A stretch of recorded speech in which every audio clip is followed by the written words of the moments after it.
오늘은 이제 사도행전 20장 마게도냐 사역에 대해서 하도록 하겠습니다. 지난주에 19장에서는 에베소의 데메드리오라는 사람의 선동으로 인하여 아데미 상을 파는 아데미 상인들이 이제 선동을 일으켜서 소동을 일으켰죠. 그래서 이제 그 바울과 그 일행들이 마게도냐로 이제 거기에서 나올 수밖에 없는 그런 일을 겪게 되어집니다.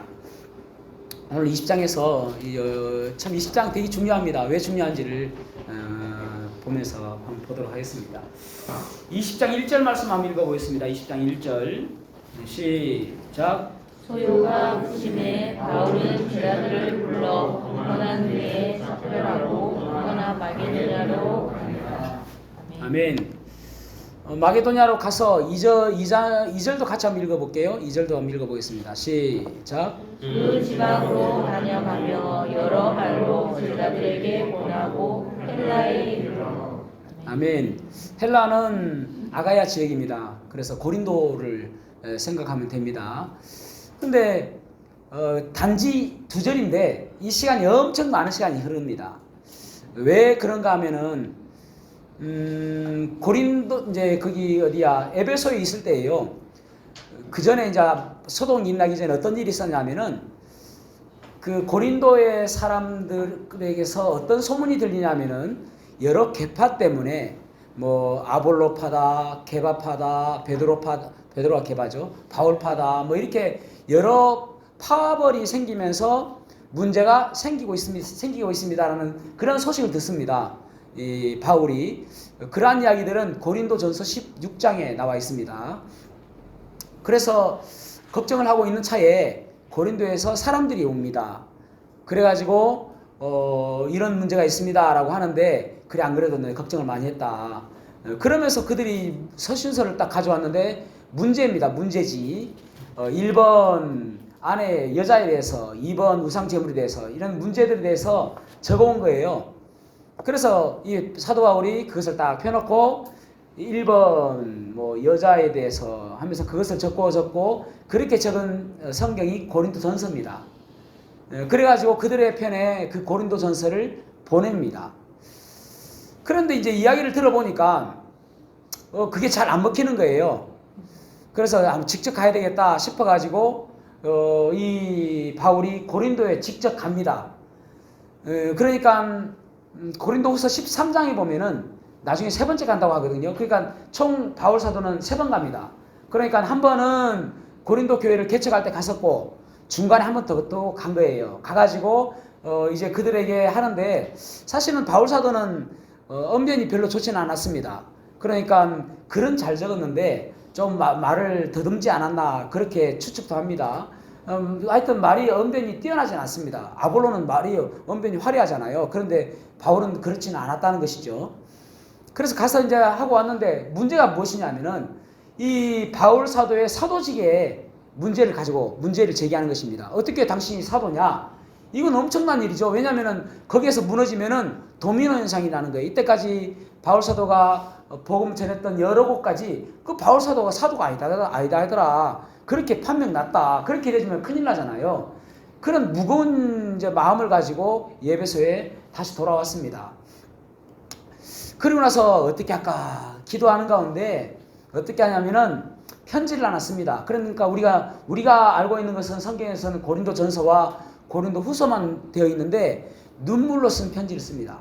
아주 강하게 책망하듯 그래 너희들 진짜 안 된다. 그래 경고를 하면서 책망하듯 눈물로 쓴 편지 씁니다. 눈물을 뚝뚝뚝 흘리면서 얼마나 마음이 아플까요? 그렇게 자기의 어쩌면은 자기가 개척한 교회, 자기가 담임했던 교회는 어쩌면은 그 양들이 자녀 같고 자식 새끼 같고 그러잖아요. 그러니까 그런 마음이 막 들어있기 때문에 눈물 흘리면서 편지를 써요. 그래가지고 디도편으로 그 편지를 보냅니다.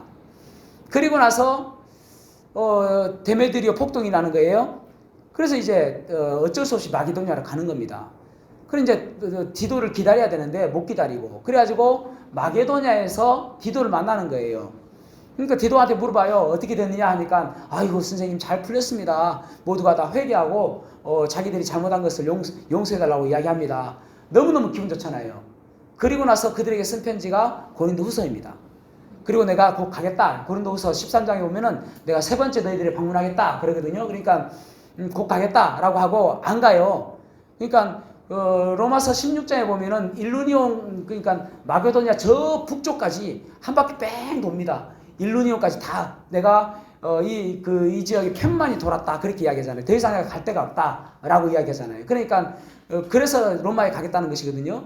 그러니까 그 많은 시간이 지난 다음에 그 다음에 지금 이제 로마에서 마게도냐에서 지금 헬라 고린도로 갔단 말입니다. 그 2절이에요. 그러니까 엄청나게 많은 시간이 지났죠.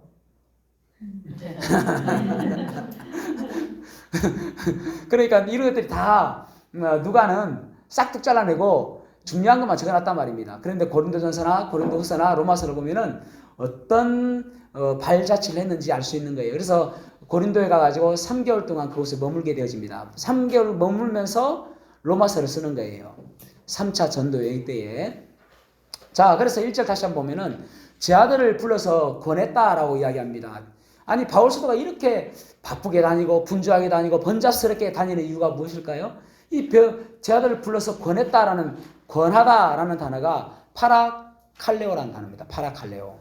파라칼레오라는 단어는, 파라라는 단어는 옆에, 칼레오라는 단어는 부르다라는 뜻입니다. 그러니까 옆에 부르다.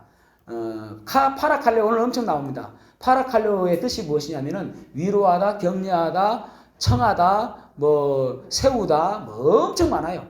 그러니까 그 단어 하나를 헬라어로 보고 우리나라 말로 번역하는 것이 얼마나 힘들까요, 그죠? 예.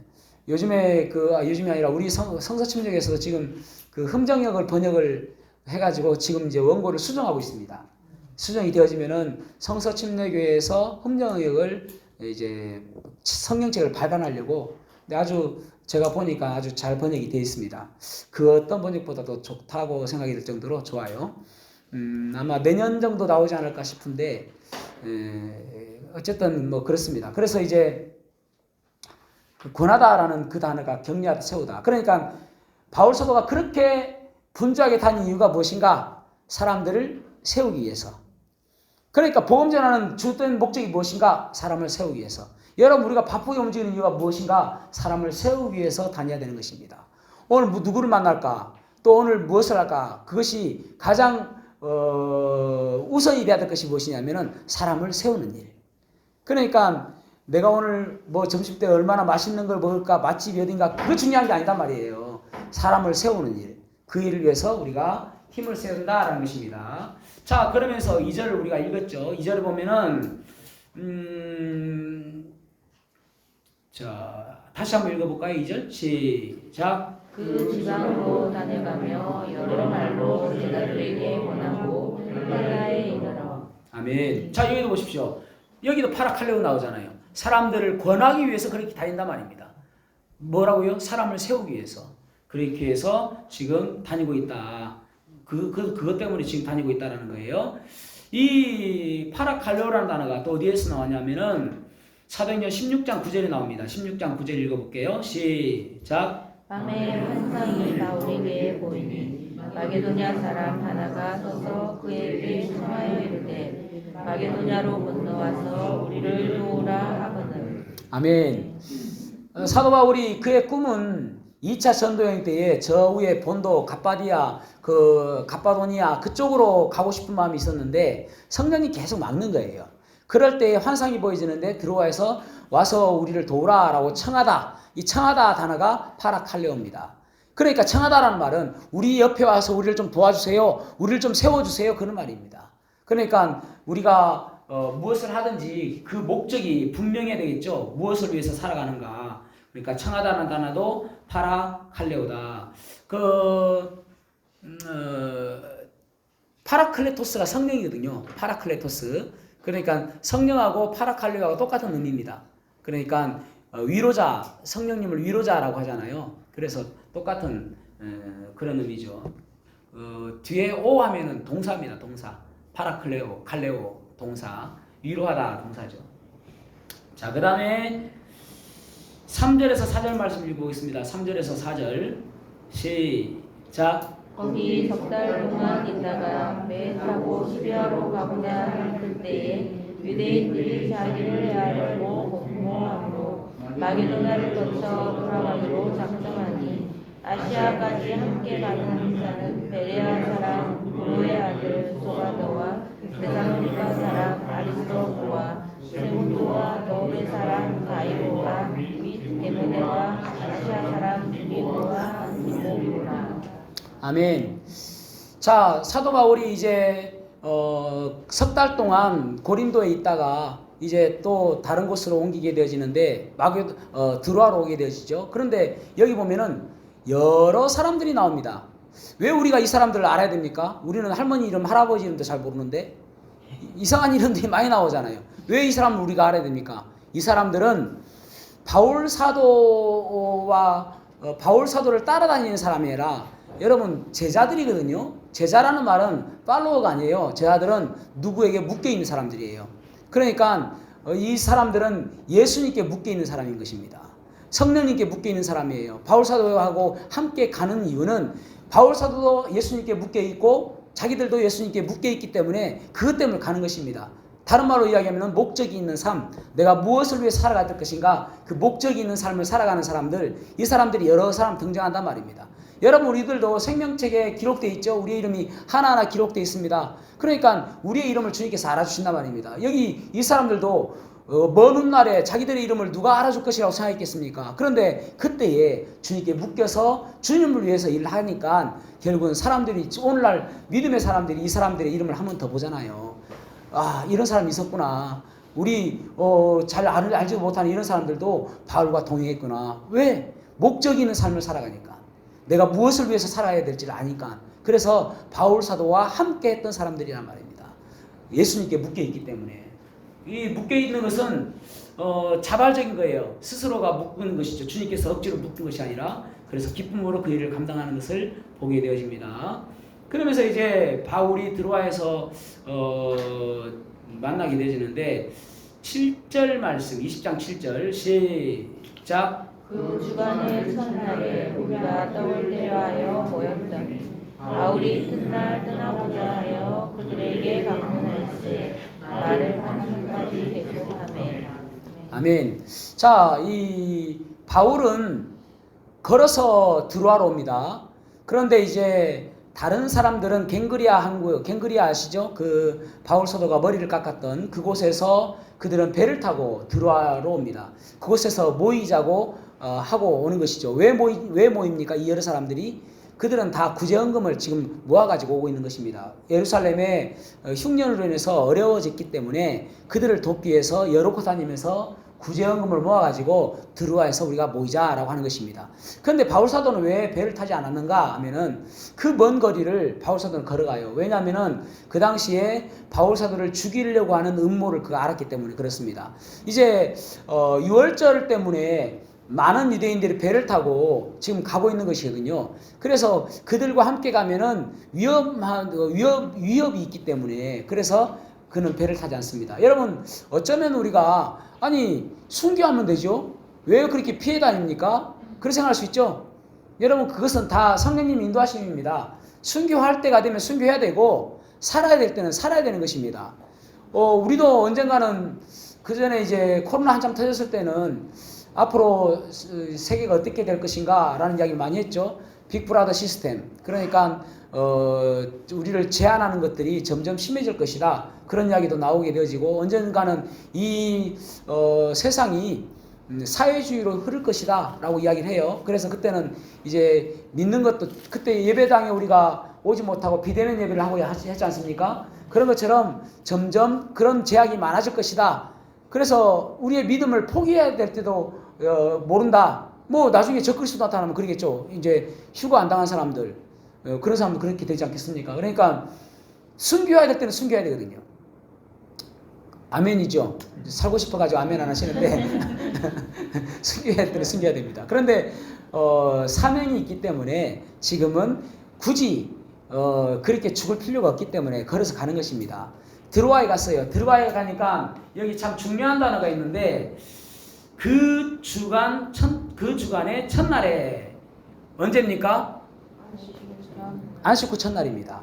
그러니까 안식일 다음 첫날. 그러니까 이 날이 지금으로 치면은 주일입니다. 우리가 지금 양력으로는 뭐 썬데이, 뭐 해이죠. 그다음에 먼데이면 달이죠. 그러니까 그것이 예전에 그 해신, 달신, 별신 막 이렇게 목신 뭐 이렇게 섬길 때에 월화수목금토를 해놓은 것입니다.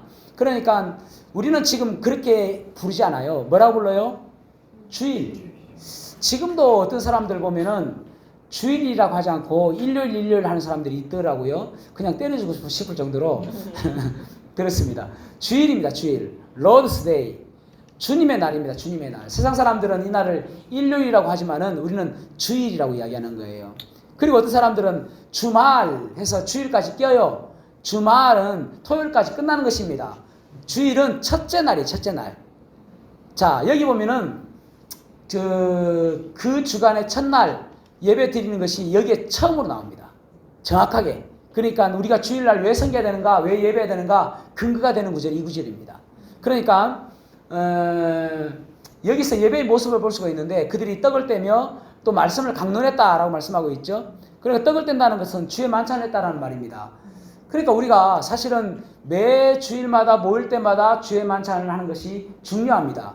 그런데 그렇게 하지 못하는 여건이 있잖아요. 그러니까 떡을 뗀다는 말은 또 다른 말로 이야기하면은 나를 위해서 십자가에 몸을 찢기신 또 피를 흘리신 그 주님을 나누는 것입니다.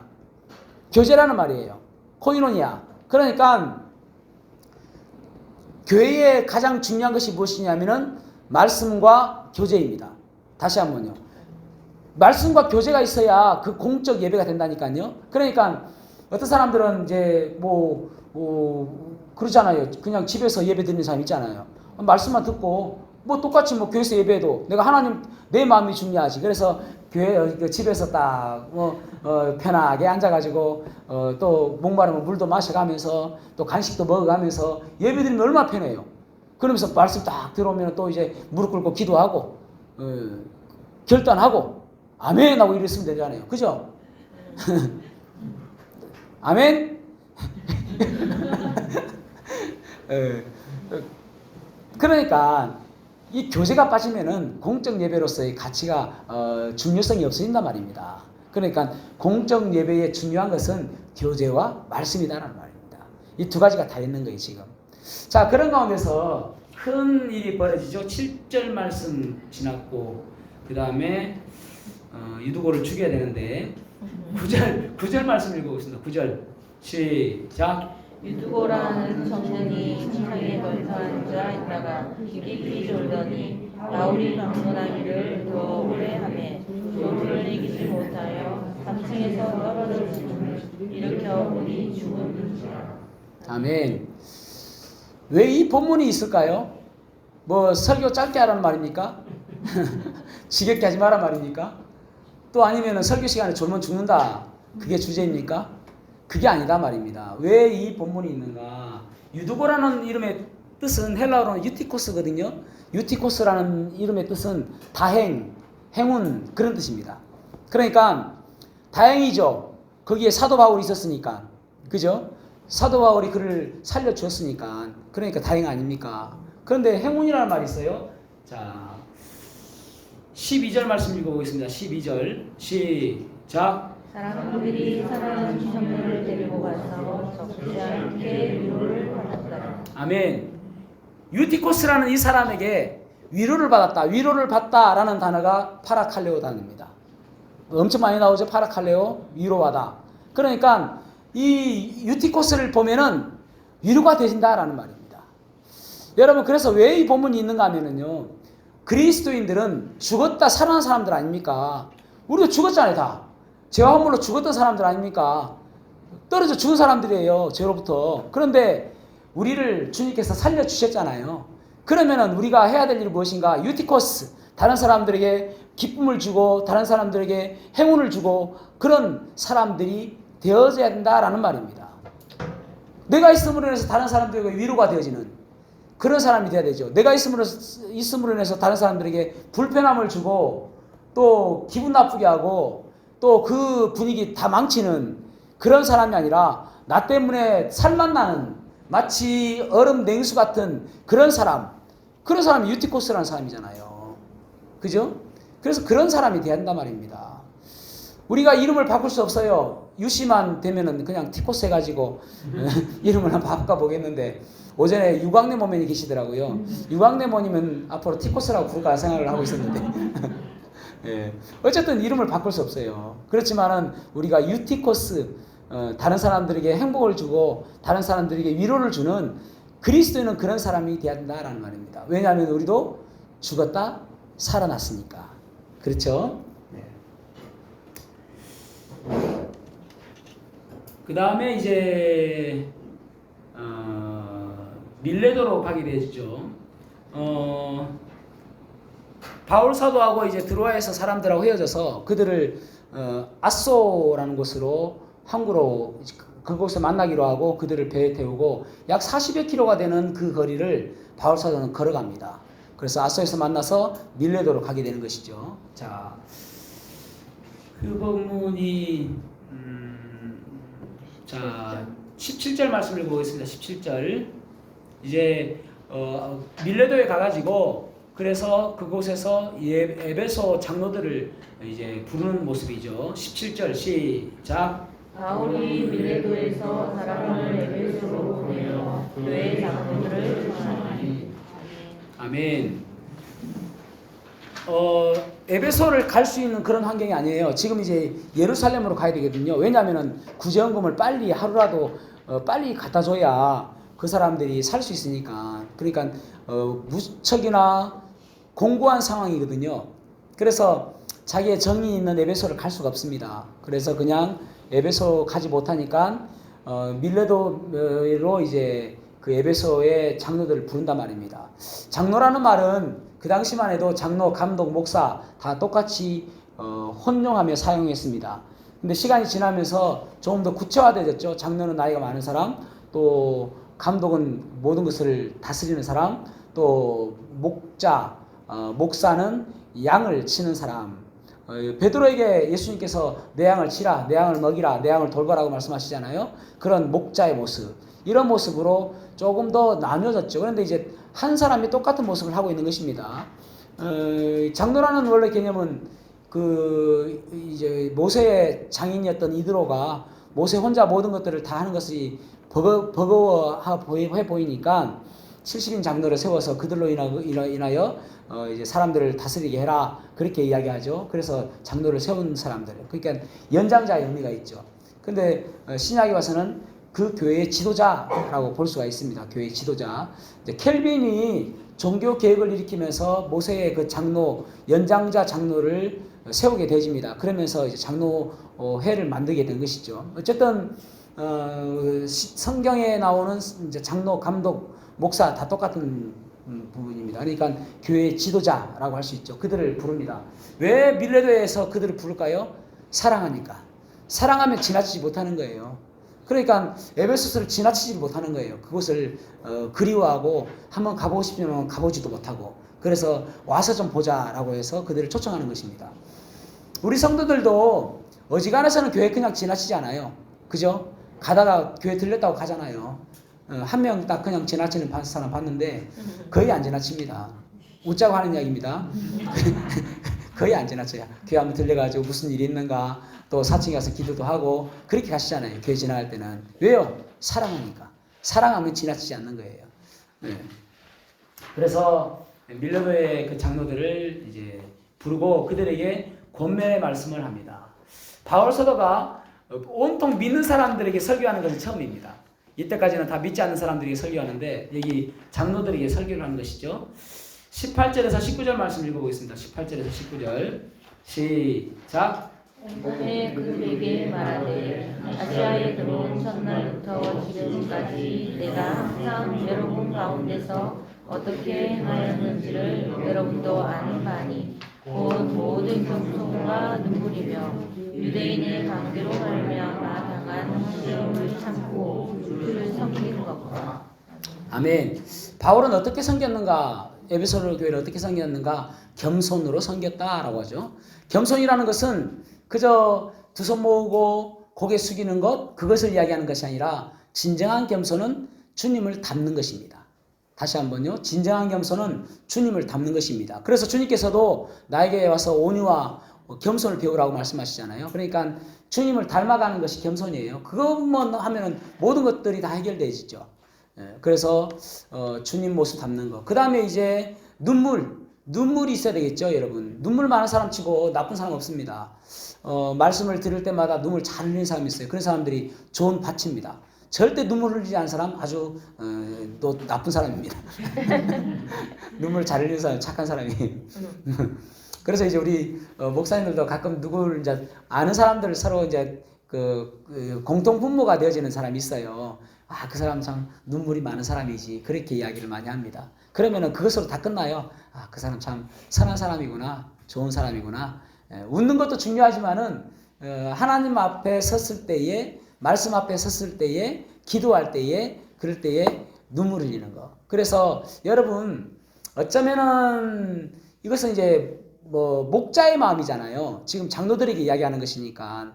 그런데 여러분 우리가 목자인 사람이 어디 있습니까? 우리 팔로워가 없는 사람이 어디 있습니까? 다 나를 따르는 사람이 있잖아요. 그러니까 우리 보고 주님께서 뭐라고 이야기하세요? 너희들은 제사장이다 라고 하잖아요. 가정에서는 나를 따르는 자녀들이 있고 또 교회에서도 나를 따르는 멘티가 있잖아요. 그러니까 누구나 다 앞서가는 사람이죠. 그러면은 나를 따르는 사람들을 위해서 눈물을 흘릴 줄 아는 사람, 항상 눈가에 촉촉한 사람, 그런 사람이 좋은 섬김의 모습을 가지고 있다라고 볼 수가 있겠죠. 그 다음에 이제 인내하는 마음. 언제까지요? 주님 오실 그날까지. 하루 헌신할 수 있어요. 하루 열심히 할 수 있어요. 하루 기도할 수 있어요. 하루 말씀 볼 수 있어요. 그러나 주님 오실 때까지 하는 것입니다. 그게 인내예요. 그거 중간에 그만두면 인내 아닙니다. 1년 했어도 인내 아니에요. 여러분 영원한 세상 속에서 100년 해본들 점 하나 지키겠습니까? 그런데 뭐 10년 했다 하다가 나중에 돌아서는 거 인내 아니에요. 주님 오실 때까지 하는 거예요. 아시겠죠? 네. 제가 그래서 겸손과 눈물과 인내를 가지고 그렇게 섬겼다라고 말씀하고 있습니다. 우리도 주님을 이제 섬겨야 되는데 여기 보면은 누구를 섬겼다고 이야기합니까? 주를 섬겼다고 이야기하잖아요. 주를 섬겼다, 주를 섬겼고 그렇게 말씀하고 있죠? 네. 주를 섬긴 것과 그렇게 말씀하고 있잖아요. 그러니까 주님을 섬겼다는 것입니다. 여러분 사람 섬기는 거 아니에요. 나는 교회를 섬겼다 안 됩니다, 여러분. 나는 목사님 섬깁니다 안 됩니다, 여러분. 나는 누구를 섬겼다 그게 중요한 게 아니에요. 주님을 섬기는 거예요. 이 바울은 지금 내가 여러분들을 섬겼습니다. 내가 에베소 교회를 섬겼습니다. 내가 성도들을 정말 잘 섬겼습니다. 그렇게 이야기하는 게 아니에요. 주님을 섬겼다라고 이야기하잖아요. 왜 우리가 주님을 섬겨야 됩니까? 주님께 빚졌기 때문에. 우리는 주님께 빚졌기 때문에 아무리 해도 우리가 부족하잖아요. 빚지지 않았으면 이게 부족한 게 있습니까? 빚지지 않았으면 어느 정도 하면은 우리가 내세울 수 있잖아요. 내가 이제 수고했다라고 할 수 있잖아요. 내가 이제 좀 과하다라고 할 수 있잖아요. 내가 너에게 조금 과분했다라고 할 수 있잖아요. 그런데 주님께는 우리가 빚졌기 때문에 과분한 게 없는 거예요. 아무리 열심히 해도 과분한 게 없는 거예요. 빚졌기 때문에. 무엇을 빚졌습니까? 우리의 목숨을 빚졌죠. 그죠? 그래서 빚졌기 때문에 우리가 주님을 섬기는 것이다 라는 것입니다. 자, 그 다음에 이제 몇 절이에요? 24절 시작. 내가 달려갈 길과 주 예수께 받은 사명 곧 하나님의 은혜의 복음을 전하는 길을 마치려 하노니 나의 생명조차 조금도 귀한 것으로 여기지 아니하노라. 아멘. 바울 사도는 끊임없이 목적이 이끄는 삶, 내가 무엇을 위해서 살아갈 것인가? 다른 말로 무엇이에요? 사명. 그것을 위해 살아갔단 말입니다. 그러니까 나의 달려갈 길과 주 예수께 받은 사명 곧 하나님의 은혜의 복음 증거하는 일을 마치려 하면은 나의 생명을 조금도 귀한 것으로 여기지 아니하노라. 왜냐하면은 내가 그리스도께 묶여 있기 때문이다라고 이야기하는 거예요. 묶여 있기 때문에. 그래서 그의 사명을 다할 때까지 그는 목숨을 버려도 아깝지 않을 정도로 열심히 살았다라는 것입니다. 참 대단하죠. 예. 기꺼이 고난 가운데 뛰어들게 되는 것이 그의 목적 때문에 그렇습니다. 자, 그러면서 이제 바울이 어떤 이야기를 하냐면은 자기는 책임을 다했다라고 이야기합니다. 이제 그 에베소 장로들을 다시는 보지 못할 것으로 알고 있는 것입니다. 이제 예루살렘 가면은 이제 체포가 되어지고 그러면서 가이사랴 감옥에서 2년간 있게 되어지고 뭐 그러니까 앞으로 내가 너희들 다시는 못 볼 것 같다라고 이야기하기 때문에 그래서 이제 이야기하는 것입니다. 내가 은혜의 복음을 전했다라고 이야기하고 꺼리지 않고 하나님의 뜻을 다 전했다 이렇게 이야기합니다. 뭐 어떤 것은 전하고 어떤 것은 안 전하고가 아니라 모두 다 전했다라는 것입니다.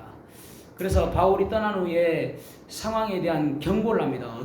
어떤 일이 일어날 것인가. 그래서 바울 사도의 목회 철학을 볼 수가 있는데 31절 말씀 읽어보겠습니다. 28절에서 31절, 28절에서 31절 시작. 여러분은 자기를 위하여 또는 온 양들을 위하여 삼가라. 성령이 그들 가운데 여러분을 감독자로 삼고 하나님이 자기 피로 사신 교회를 보살피게 하셨느니라.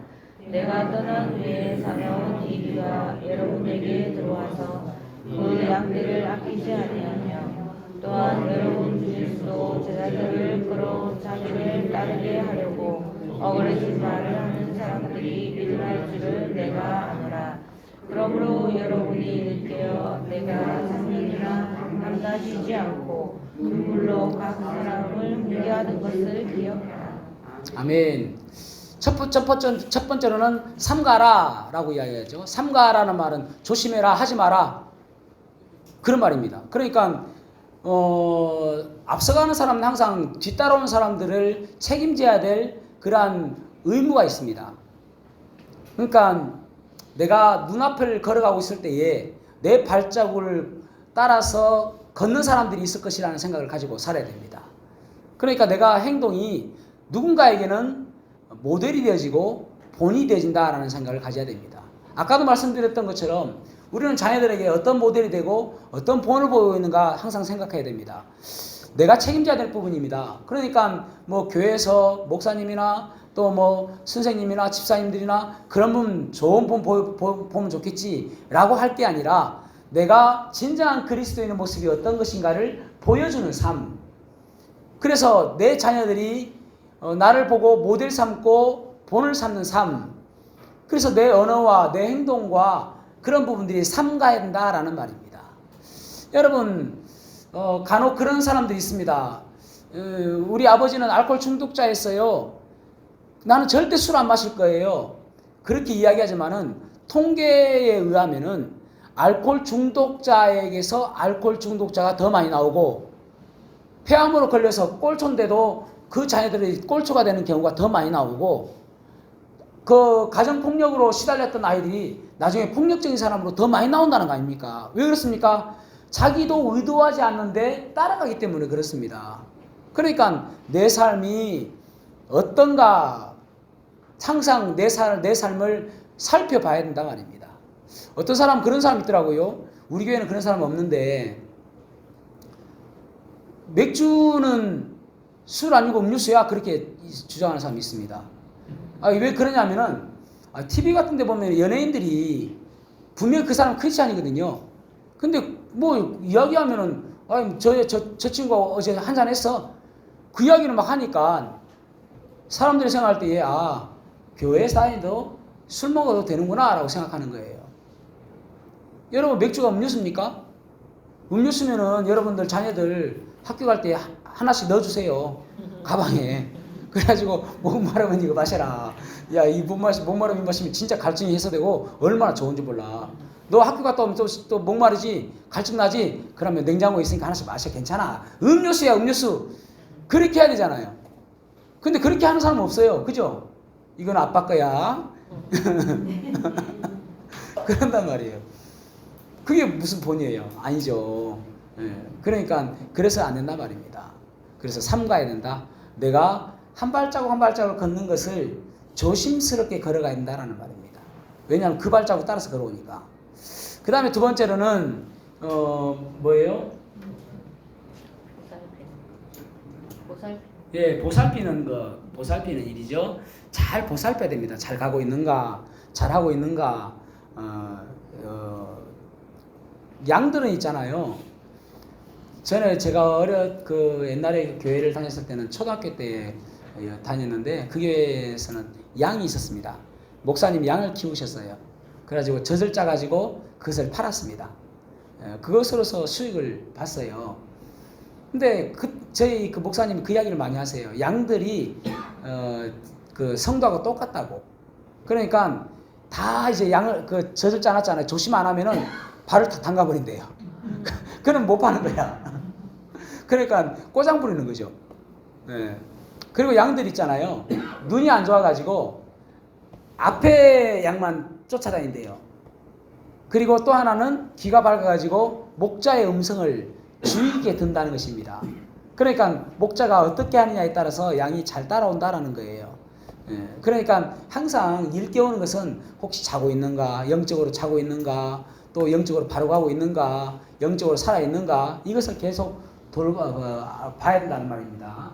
그 다음에 이제 세 번째로는 세 번째가 일깨우는데 두 번째는 보살피는 일. 예, 보살피는 일. 그렇지. 보살피는 일. 두 번째 양들을 보살피고 세 번째는 일깨우는 일. 그러니까 자고 있는 거 아닌지, 영적으로 자고 있는 건 아닌지 날마다 일깨워 줘야 된다. 그래서 항상 우리의 시선은 뭐냐면은 예수 그리스도의 재림하심입니다. 아멘이죠. 주님께서 언제 오실지 바라보는 거잖아요. 그것을 향해서 바라보고 살게 해야 됩니다. 그게 목적이잖아요. 자, 그 다음에 32절 말씀 아주 중요한 말씀입니다. 읽어보겠습니다. 시작. 지금 내가 여러분을 주와 및 그 은혜의 말씀에 부탁하노니 그 말씀이 여러분을 능히 든든히 세우사 거룩하게 하심을 모든 자 가운데서 기울게 있게 하시리라. 아멘. 왜 중요할까요? 왜 이 말씀을 넣어놨을까요? 내년에 주제 선거이기 때문에 그렇습니다. 내년에 현재 주제는 말씀으로 든든히 세워가는 교회. 이게 내년 주제입니다. 말씀으로 든든히 세워가는 교회. 그래서 말씀으로 든든히 세워가는 이 말씀입니다. 이 말씀. 말씀으로 사도행전의 특징이 그러잖아요. 말씀이 흥황하게 되어지는 것. 그래서 중요한 것은 어떤 기적이 나고가 아니라 말씀이 풍성하고 말씀이 굳건해지니까 그곳에 하나님의 역사가 일어나는 거 아닙니까? 그래서 내년에 우리 교회가 하나님 말씀으로 든든히 세워가서 그래서 좋은 리더가 나오고 그 리더에게 또 좋은 멘티들이 나와서 이제 온통 말씀으로 양육하는 그러한 교회가 되려고 기도하고 있습니다. 기도해 주시기 바랍니다.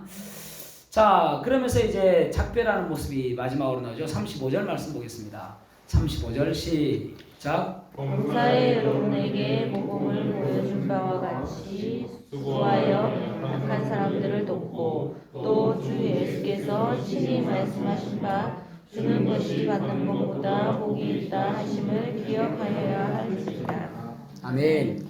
주는 것이 받는 것보다 복이 있다라는 말이 주님의 친히 하신 말씀인데 사복음서에 없습니다. 그러니까 그때에 아마도 제 아들에게 구전으로 전해오는 말씀이 아닌가 싶습니다. 주님께 친히 말씀하셨으니까 사복음서에 있어야 되잖아요. 그 말씀이 있는 게 아니니까. 어쨌든 오늘 사도 바울의 이 발자취를 보면은 항상 바쁘게 부지런히 다니는 것을 보게 되집니다. 그 이유가 무엇이라고요? 사람들을 세우기 위해서, 사람들을 권하기 위해서 그래서 다녔다라는 것입니다. 우리의 발걸음도 무엇을 위해서 그렇게 바쁘게 다니는가? 나이가 들면은 대부분 사람들의 관심이 어디가 맛있는가 하는가, 맛집이 어디인가 그런 쪽이잖아요. 그게 아니라 사람을 세우기 위해서 바쁘게 다니는 저와 여러분의 삶이 되기를 주님의 이름으로 축복합니다. 기도하시겠습니다.